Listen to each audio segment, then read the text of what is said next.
आप सभी सज्जनों को मेरा नमस्कार हो। अब मैं आपको प्रैक्टिकल करके दिखा रहा हूँ। आपको मैं दिखा रहा हूँ कि व्यवसाय के बारे में कैसे देखते हैं। कोई मुझसे प्रश्न करे कि बताओ जी, मेरा व्यवसाय कैसा, क्या चलेगा, चलेगा यह नहीं चलेगा, चलेगा तो कब तक चलेगा, उस बारे में मुझे आप बताइए। तो मैंने इसमें टाइम नोट कर लिया है। आज का 13 जुलाई 2025 12:43 तक। जो भी ज्योतिष प्रेमी हैं, सीखने वाले भी हैं, तो मैं आपको ऐसे बताऊंगा कि आप जो मैं बता रहा हूँ आप सीख भी सकते हैं। तो व्यवसाय के लिए सबसे पहले हमने ग्रहों के समय के बारे में पता होना चाहिए, क्योंकि जो व्यवसाय के बारे में पूछता है तो उसकी हम D1 लगन लगन कुंडली और D9 नवांश बनाना बहुत जरूरी होता है। क्योंकि व्यवसाय के बारे में ज़्यादातर जो हमारे सज्जन हैं, कोई भी हैं, ज़्यादातर व्यवसाय के बारे में ही पूछते हैं। और भी बहुत सी बातें हैं, बीमारी है, कोई बच्चा घर से गायब हो गया है या शादी हो, तो वो सारी बातें बताऊंगा। लेकिन मेन उद्देश्य आदमी का रहता है व्यवसाय के बारे में कि मेरा व्यवसाय कैसा चलेगा। तो आप कृपा करके अपने आप एक कागज और पेन हाथ में ले लीजिए। मैं आपको ग्रहों के दशाओं के बारे में समय बता रहा हूँ, उसे आप नोट कर लेना। क्योंकि हम जो व्यवसाय के बारे में देखते हैं तो हम ये देखते हैं कि D1 कुंडली में दशमेश कौन है। उस दशमेश को, जैसे ये कुंडली में दशमेश हमारा है बुध, तो हम इसमें बुध को D9 में जाकर के देखेंगे कि बुध हमारा कहाँ बैठा हुआ है और किस नवांश में D9 में गया। जैसे बुध हमारा यहाँ बैठा हुआ है कर्क राशि में, और D9 में बुध कौन सी राशि में गया। बुध राशि में यहाँ से ये गया हमारी मकर राशि में। तो हम कर्क राशि से गिनेंगे मकर राशि, तो 4 5 6 7 8 9 10, मतलब 7 नवांश का गैप है। तो मैंने आपसे कहा था आप पेन कागज ले लीजिए। मैं आपको ग्रहों के बारे में बता रहा हूँ कि कौन सा ग्रह का कितना समय होता है। आप नोट कर लें तो आपके ये चीज काम आएगी। सूर्य होता है ग्रह, उसका होता है 6 माह। जितने नवांश में सूर्य गया उतने नवांश में हम 6 का गुणा कर देंगे, वो अवधि निकाल लेंगे। ऐसे ही चंद्रमा का होता है 2 घड़ी 2 घंटी 2.5 घंटा। तो चंद्रमा का कोई खास नहीं। चंद्रमा का जिसका नवांश दशमें से आ रहा है उसका काम तो ये मानो कि ठीक ही चल रहा है, उसमें कोई दिक्कत है ही नहीं। अगर D10 का स्वामी कर्क राशि है तो उसका आप समझो उसका काम ठीक चल रहा है, उसके काम में कुछ बताने की जरूरत है ही नहीं। और अगर दशमेश हमारा मंगल है तो उसका एक दिन एक राति, मतलब मंगल होता है दशमेश, उसका भी काम ठीक चल रहा है, क्योंकि इसमें 24 घंटे का दिन गया हुआ है। और 9 नवांश भी जाते हैं तो 9 दिन होते हैं। तो जिसका दशमेश मंगल है तो वहां भी काम की कोई रुकावट है ही नहीं।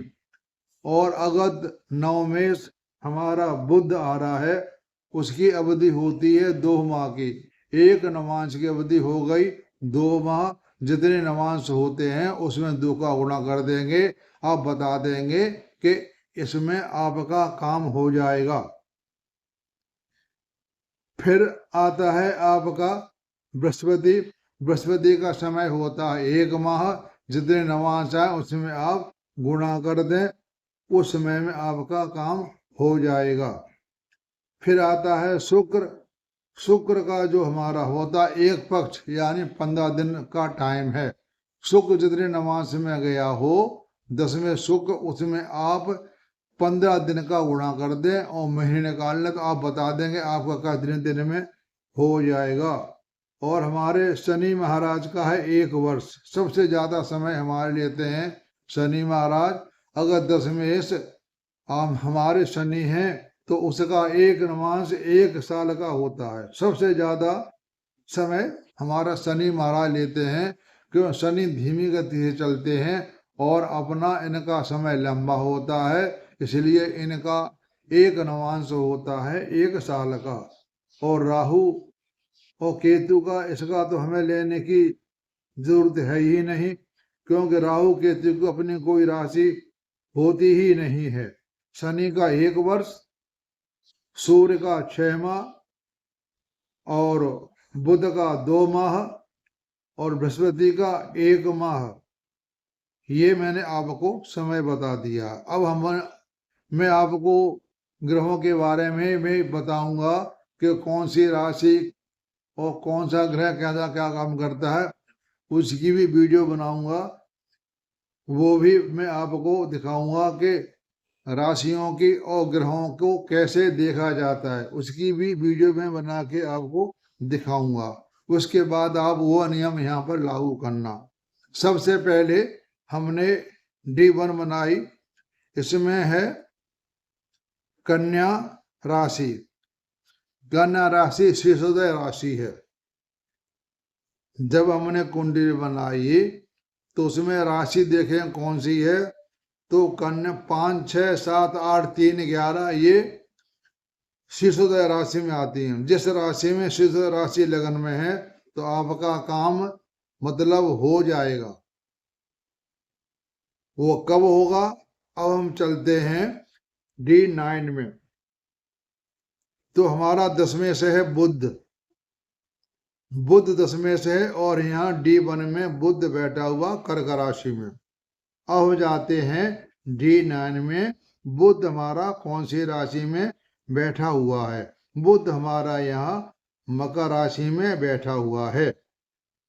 यानी कहने का मतलब यह है कि 4 कर्क नवांश से लेकर के 10वें नवांश तक 4, 5, 6, 7, 8, 9, 10 जिस राशि में जो ग्रह होता है वहीं से हम गणना करते हैं। ये नियम है ज्योतिष का।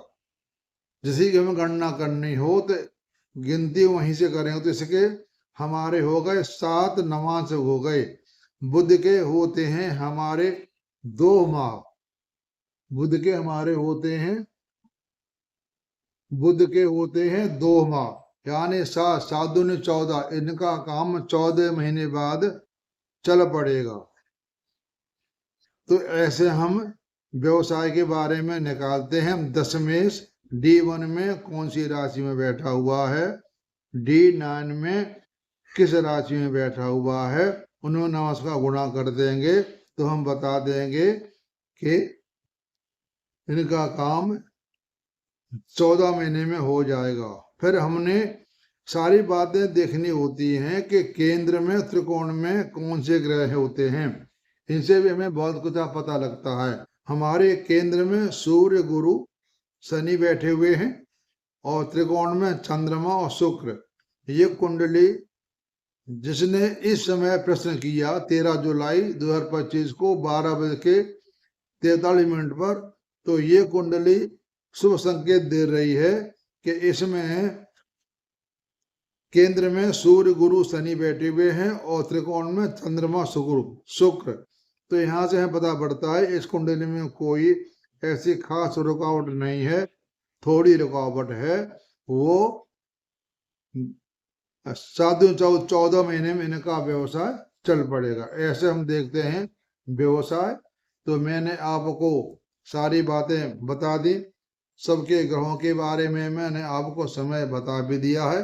अगर आपने समय नोट नहीं किया है तो कृपा करके आप समय नोट कर लें। सूर्य का 6 माह और बुध का 2 माह और मंगल का 1 दिन। चंद्रमा को छोड़ो, कोई बात नहीं। बृहस्पति महाराज का 1 माह, शुक्र के 15 दिन, शनि का 1 वर्ष। ये इनका टाइम अवधि है। इनको आप जितने नवांशों से गुणा करके आप बता सकते हैं कि आपका काम चल पड़ेगा। आगे मैं आपको राशियों के बारे में बताऊंगा कि वो राशि क्या कह रही, चर राशि है या दिशभाव है या स्थिर राशि है, कौन सी राशि है, वो राशियों को अभी मैं आपको वीडियो बना करके दिखाऊंगा। तो आप सबका सुनने का धन्यवाद और आप सबको नमस्कार।